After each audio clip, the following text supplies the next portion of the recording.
Salut à tous, donc voilà, c'est notre nouvel article. Donc comme vous pouvez voir, ça change totalement de forme. On va passer de l'écrit à la vidéo pour que ce soit plus simple pour nous et puis aussi plus sympa pour vous de voir un peu nos petites tronches, comment elles évoluent, voir les cheveux à Marion qui poussent, voir ma barbe qui pousse, enfin bref.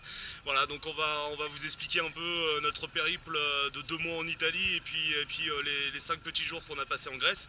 Et on va tout de suite commencer avec la ville de... Turin, qui a été notre première ville d'Italie, notre première grosse ville d'Italie, où nous avons eu l'incroyable surprise d'avoir été logés gratuitement 2 nuits en auberge de jeunesse grâce à un sponsoring.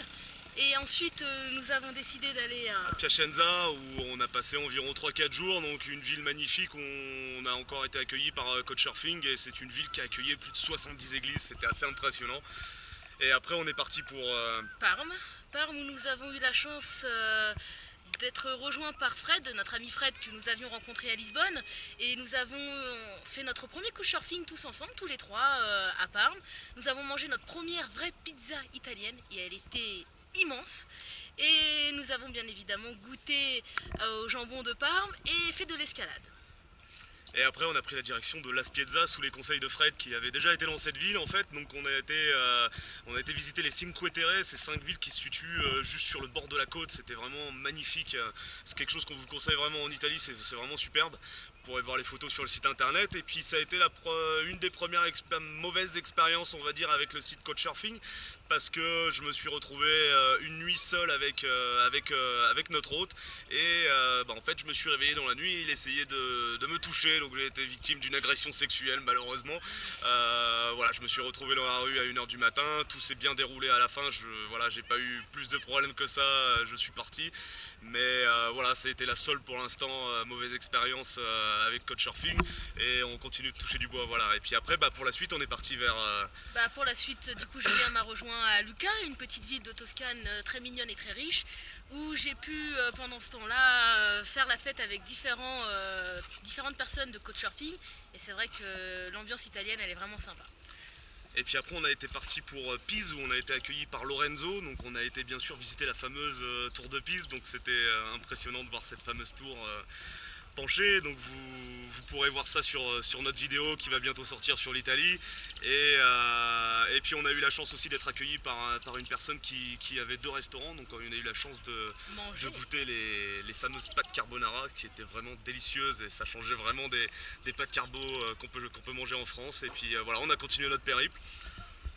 Pour aller ensuite à Vaglia, dit en italien c'est Vaglia, où en fait nous sommes restés 3 semaines en woofing et notre ami Fred, et oui notre ami Fred, toujours notre ami Fred, nous a rejoint 2 semaines dans ce woofing en compagnie de Stefano et Donald, les propriétaires du woofing. Et nous avons passé de super bons moments, nous avons biné et retourné la terre, vie de culture, et il y avait une Allemande, Irène, avec nous à ce moment-là, donc que des bons souvenirs. Voilà, et puis durant ces 3 semaines au woofing, on en a profité parce qu'on était juste à côté de la ville de Florence, donc on en a profité pour aller visiter cette magnifique ville très touristique. Ça a été le seul point négatif qu'on pourrait lui dire, c'est qu'on était un peu entassés dans les rues. Par contre c'est vraiment une ville magnifique qui accueille beaucoup de monuments et de parcs magnifiques, une ville qu'on vous conseille aussi à voir en Italie. Et puis après on s'est tapé un petit délire pour aller jusqu'à Siena. Voilà, donc nous avons décidé tous les trois de faire un petit Pékin Express en fait. Donc chacun de notre côté faire du stop et d'arriver le premier à Siena. Donc c'est notre ami Julien qui a gagné, mais j'étais juste derrière lui à 2 minutes d'intervalle. Et notre Fred qui s'est perdu en chemin et nous a rejoint plus tard dans la journée. D'ailleurs, ville à conseiller à faire en Italie, on vous recommande Siena. Très belle ville en effet, et puis du coup après on est parti dans la direction de Rome et on a eu la chance d'être accueilli, de faire une escale dans la ville de Grosseto où on avait été accueilli par Andrea. Et petite anecdote pour rejoindre cette ville où on s'est beaucoup reposé, on n'a pas visité beaucoup, on a passé une nuit près d'un rond-point parce que le stop ne marchait pas, donc on a dormi par terre près d'un rond-point, mais on a enfin rejoint la ville de Rome. Et oui, et qui dit Rome dit le Colisée, et qui dit Rome dit la fontaine de Trévi, dit le Vatican, tous ces magnifiques monuments que nous avons bien évidemment visités. Nous avons été aussi logés en couchsurfing durant 4 nuits chez notre ami Alessandro. Et nous avons fait la rencontre de Anna Maria qui nous a aussi fait visiter Rome. Nous avons fait la fête à Rome, bien évidemment, et nous avons mangé de très bonnes pâtes italiennes. Et sinon, beaucoup de monuments. Donc c'est assez intéressant de voir l'architecture italienne. Après, il faut savoir que tout est payant. Donc si vous allez à Rome, au moins vous savez qu'il y a un budget à mettre en place derrière. Il faut préparer le porte-monnaie et puis c'est assez impressionnant de voir aussi le mélange entre les ruines et puis tous les nouveaux bâtiments. C'est quelque chose à laquelle il faut s'attendre, hein. Les ruines sont tout autour des nouveaux bâtiments. Et puis après on a pris la direction de Somma Vesuviana où on a été accueillis par Luigi Maria et leur enfant Giovanni. Alors ça a été un accueil formidable, c'était si je me trompe pas la première famille qui nous a accueillis depuis le début du voyage. Merci mon Jean-Mimi. Et du coup, voilà, on a été accueillis par une famille merveilleuse et à peine les valises posées, ils nous ont déjà emmenés sur le terrain de leurs amis où en fait se déroulait à ce moment-là une fête locale, une fête décernée à une sainte. Et du coup, on a eu la chance de partager cette fête-là avec nous. Donc on a eu le droit de goûter beaucoup de spécialités comme les pizzas pasta, la pastiera. voilà, beaucoup de choses. On a eu le droit à un feu d'artifice. Ils nous ont chanté des chants pour nous, ils ont dansé pour nous et voilà, une expérience formidable. Et puis on était en fait juste à côté du Vésuve, donc on en a profité le lendemain pour aller faire une petite escale, faire une ascension. On a gravi le Vésuve, donc on refait une dédicace à la MJC qui nous avait conseillé d'y aller, donc on y a été, c'était vraiment magnifique.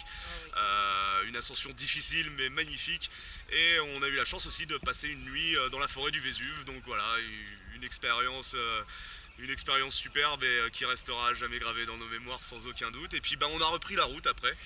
Et on a repris la route pour la ville de Cosenza où en fait ça a été une ville-étape et nous n'avions pas trouvé de couchsurfing, mais nous avions trouvé Alberto qui ne pouvait pas nous loger mais qui nous a aidé à trouver un endroit où dormir, et nous avons passé notre première nuit aux urgences. Et oui, nous avons dormi aux urgences pour la première fois de notre vie d'ailleurs, mais pas en tant que de personnes qui sont hospitalisées cette fois-ci, en tant vraiment que nous. Et ça a été une nuit assez riche en courbatures. On a dormi sur les chaises. Alors petite anecdote quand on parle d'urgence, moi j'ai fait un petit saut aux urgences aussi. C'était sur la région de Vaglia, donc comme on vous a dit, où on a passé le woofing. Je me suis fait piquer par les tiques. Encore une mauvaise expérience, hein, c'est toujours pour ma pomme. Et j'ai été obligé d'aller à l'hôpital à Rome et d'avoir une injection de cortisone parce que voilà, l'infection se répandait sur mon corps et j'étais jonché de petits boutons. C'est très sympa. Je me suis fait un plaisir d'étaler des petites crèmes. Très sympa aussi. Voilà, et après on a pris la direction donc, de Città-Nova où on a été accueillis par Becky, Rocco et Jim. Donc voilà, il faut savoir que sur le voyage on n'est pas toujours en train de visiter, il y a aussi des moments où on prend le temps de se reposer, mais aussi de planifier la suite du voyage, de voir un peu quelle ville on va visiter, quelles étapes on va faire, de faire des demandes de couchsurfing pour pouvoir avoir des logements. Donc voilà, Città-Nova ça a été une ville étape, mais ça a été aussi un grand moment d'échange avec nos hôtes, avec qui on a eu la chance de faire une très très bonne soirée. On a chanté et on a échangé beaucoup de choses sur nos pays, sur nos cultures, et voilà, une soirée très enrichissante avant de reprendre la route. Pour Palerme.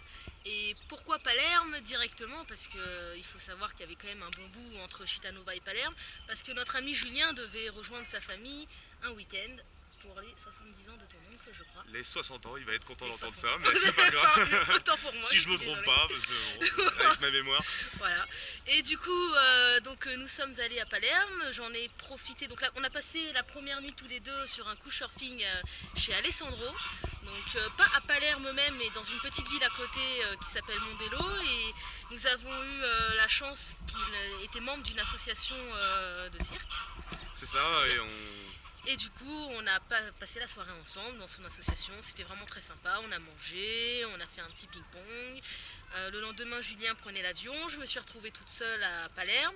Mais pas de souci, parce que Palerme, c'est ma ville. Non, je plaisante, je vous expliquerai pourquoi plus tard. Et du coup, Fred, on s'était séparés à Città-Nova. Mais du coup, étant donné qu'il avait un peu mal aux chevilles, il a décidé de me rejoindre à Palerme. Donc nous avons passé le week-end à Palerme ensemble, où nous avons rencontré Tiziana et Jack, qui nous ont hébergés une semaine semaine à Palerme. Nous avons fait un couchsurfing avec Gaspare. Nous avons eu la chance de voir le street food. Donc le street food, le concept c'est la nourriture de rue. Donc en gros toutes les petites spécialités siciliennes réunies dans un petit endroit avec plein de petites tentes. Enfin vraiment très sympa. Il y a eu la Color Run 2015 aussi, où que nous avons eu la chance, pas d'y participer, mais de voir les participants courir. D'ailleurs, vous le verrez dans la vidéo de l'Italie, on est très coloré à ce moment-là. Et Julien nous a ensuite rejoint donc le lundi à Palerme et nous avons visité Palerme avec Jack. Nous avons fait une petite randonnée sur la colline di Capovalo, enfin dans la réserve di Capovalo. Fred et Julien se sont fait une petite excursion sur une petite île. On avait vraiment envie, on a vraiment entendu parler des îles qui sont autour de la Sicile. C'était vraiment quelque chose qu'on nous a conseillé, donc on a voulu partir et découvrir ces petites îles. Donc on est parti avec Fred en expédition pendant 2 jours, ça a été 2 jours magnifiques. On est arrivé sur l'île, on a fait une première nuit en hamac, après on a été visiter l'île, on est tombé, donc on a bien sûr vu tout le panorama au niveau de l'île qui était vraiment magnifique, et on est tombé sur une maison abandonnée, donc vous pourrez voir aussi les photos, c'était impressionnant de voir ça. Et on a eu la chance de trouver une maison qui n'était pas abandonnée mais inhabitée pour le moment, et on a eu la chance de dormir dedans et de passer une nuit avec la douche chaude, le gaz, l'électricité et un bon matelas, chose à laquelle on s'y attendait pas du tout. Donc voilà, encore une bonne expérience que nous a apporté le voyage, et puis tout ça avant de reprendre la direction de Catania. De Catania, exactement, où nous avons été hébergés par une famille, notre deuxième famille pendant ce périple à Catania, donc par Valeria et son mari Maurizio et leurs 3 enfants, Chiara, Thomas et Gaspare. Nous avons eu le droit à un petit théâtre familial. C'était très sympa. Et oui, ils ont fait un petit théâtre familial. On pourrait voir ça sur la vidéo de l'Italie. Exactement, aussi. Où Sony, notre mascotte, a eu le droit à un petit rôle quand même, il faut le dire. Pour une fois, Sony est sorti de son cocon. Et qui dit Catania dit l'Etna. Et oui, nous avons aussi eu la chance de faire une petite excursion sur l'Etna. Donc nous avons pris le bus jusqu'à 1800 mètres à peu près d'altitude, et nous nous sommes séparés à ce moment-là parce que les garçons ont décidé de le faire à pied. Enfin, du moins Fred l'a fait à pied parce que monsieur Julien n'a pas totalement fait l'excursion à pied. Et moi j'ai eu la chance de rencontrer un petit guide, Giuseppe, qui m'a fait du coup monter jusqu'à 3100 mètres. Donc il faut savoir que pour l'Etna, si vous voulez monter jusqu'à 3100 mètres, c'est 60 €. Donc vous avez le téléphérique et ensuite vous prenez un 4x4 et vous avez un guide. Mais vous savez, nous les Little Sunshine, nous avons que des bons plans. Donc du coup j'ai fait l'Etna pour 20 €. Voilà, et puis après on a repris la route une nouvelle fois. Après avoir passé donc tout ce temps en Sicile, on est retourné sur la botte de l'Italie, et on a pris la direction de Brindisi, et on a été accueillis par Vito, donc pas à Brindisi même, juste à côté, on a été à Cisternino. Et encore, on a conclu l'Italie en beauté avec une rencontre magnifique avec Vito qui nous a fait découvrir énormément de choses. On a découvert les fameuses trulli qui sont uniques au monde, donc une architecture assez spéciale, voilà, des toits comme Marion vous montre. Vous pourrez les voir, si vous ne les avez pas déjà vus en photo, vous pourrez les voir en vidéo sur la vidéo de l'Italie. Voilà, on a eu la chance de passer beaucoup de temps avec lui, il a été vraiment disponible, on a fait des balades en vélo, on a eu la chance de manger avec sa famille, Oui. De manger beaucoup avec sa famille. Voilà, d'avoir de bonnes discussions très intéressantes avec lui. C'était vraiment un super moment qu'on a passé avant de reprendre le bateau, donc à Brindisi. Et chose vraiment inattendue à laquelle on s'attendait pas, c'est qu'à Brindisi, une heure avant de prendre le bateau, on est tombé sur une personne qu'on avait déjà rencontrée sur le voyage, et c'était Luigi. Alors Luigi, qu'on avait rencontré à Somma Vesuviana au Vésuve, en fait, était en mission avec son boulot juste ici, et il a reconnu Marion, dite la tortue, avec son sac sur la route, et du coup on a eu l'immense joie de pouvoir aller boire un coup avec lui durant 1 heure avant de prendre notre bateau. Donc voilà, une preuve encore que le monde est vraiment tout petit, et que voilà, ça a été une deuxième rencontre formidable. On a pu reprendre des nouvelles, et puis on a donc pris le bateau pour Patras qui est sur la côte est, la côte ouest de la Grèce. La côte est. La côte ouest, pardon, La allons-y, la côte ouest de la côte Grèce. ouest de la Grèce, on va y arriver. La côte ouest de la Grèce où donc nous avons passé 16 heures de bateau. À peu près, oui, À peu c'était près quelque 16 chose heures de comme ça. bateau, assez inconfortablement dans un premier temps, puis plus confortablement après escale sur une île grecque, étant donné que nous n'avions pas de cabine et que c'était seulement sur des sièges. Donc nous arrivons à Patras. Donc première sensation à Patras, c'est une chaleur étouffante. Alors c'est-à-dire qu'on avait déjà chaud en Italie, mais alors là c'est vrai que quand on est arrivé, on a eu encore plus chaud, voilà. Et surtout, petit moment donc assez intéressant à Patras, c'est de voir tous les immigrés.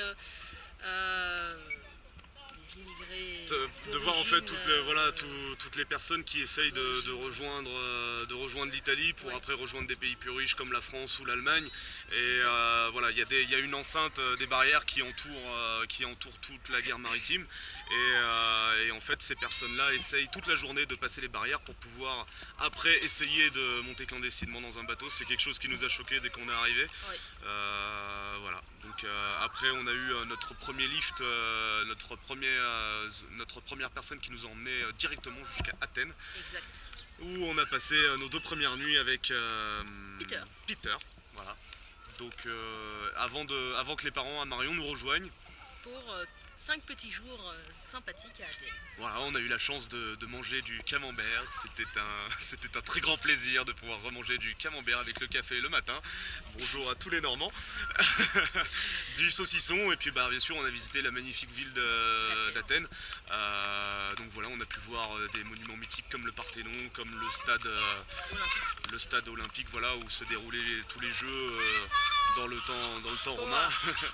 Et voilà, c'était 5 jours vraiment sympas où on a vraiment profité et puis ça nous a redonné un peu de force.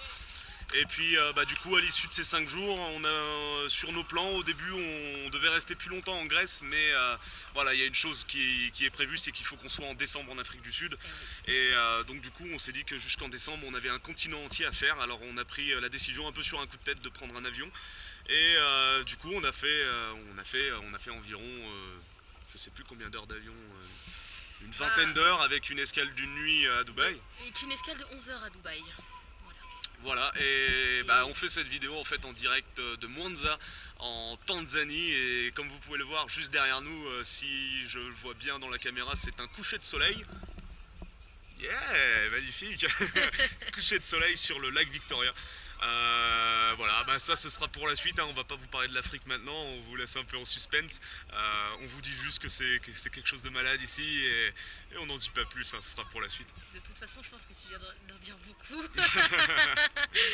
Et puis, donc, à partir de maintenant, nos petits articles seront en vidéo. Voilà, seront en vidéo, et puis on pense fort à vous, Sunshiner. Merci de nous suivre, merci de nous envoyer votre soutien, merci pour tous les petits messages que vous nous postez.